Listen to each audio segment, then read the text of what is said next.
Before you get into completing your graphic organizer, your tree map, you need to put some things down in your ProCon chart and take your position.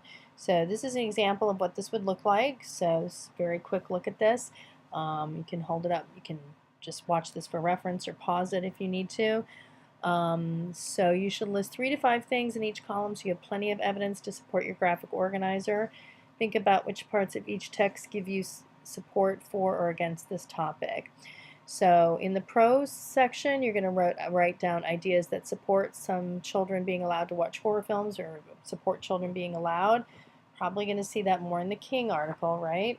And the cons, ideas that support children not being allowed to watch horror films, the opposing side, and listing evidence from the Lawrence Ross article. So you can do this just very quickly. You can put paragraphs and maybe just a couple words or a paraphrase of what you find. 3 for each is good, maybe 5 is even better. Once you've looked at both of those, you want to take a position on what you think here. And so an example of just kind of jotting down your position would be to say children should not be allowed to watch horror films because they could be traumatized or truly don't understand what's happening in these types of films at a young age, or children should be allowed to watch horror films because, or children should be allowed to watch horror films as long as, whatever your position is based on what you just read and the conclusions that you drew. What you put in the position, my position part, will be what you put as part of your thesis statement, which you'll see when you watch that screencast, how we tacked on this my position statement after you tag and flip the prompt.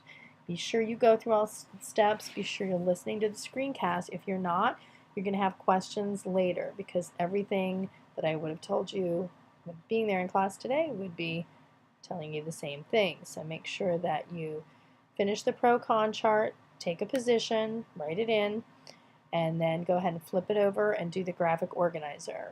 If the graphic organizer seems too small for you, go ahead and take a sheet of paper and use the sheet of paper, or if you write outside the boxes, it's no big deal. Okay, so follow what we're doing here so that you can finish a good planning sheet and you are ready to compose on Monday.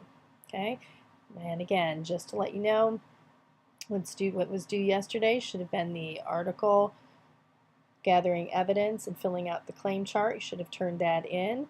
And today you need to finish the pro-con chart and finish the work on the graphic organizer. All of that has to be turned in at the end of the period, wherever you're at.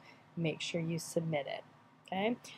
All right, and just so you know, said it in the other video too, going to remind you again here, once you submit the essay on the 9th, which is the due date, to turnitin.com, then you, none of these things will be accepted after that. So from now on, after the summative, everything will revert to a 0 unless you were absent. And we can talk about that a little more later, but just keep up with everything so that you get everything turned in on time. All right, so go ahead and finish the pro-con chart, watch the screencast on how to do your graphic organizer, and get it done.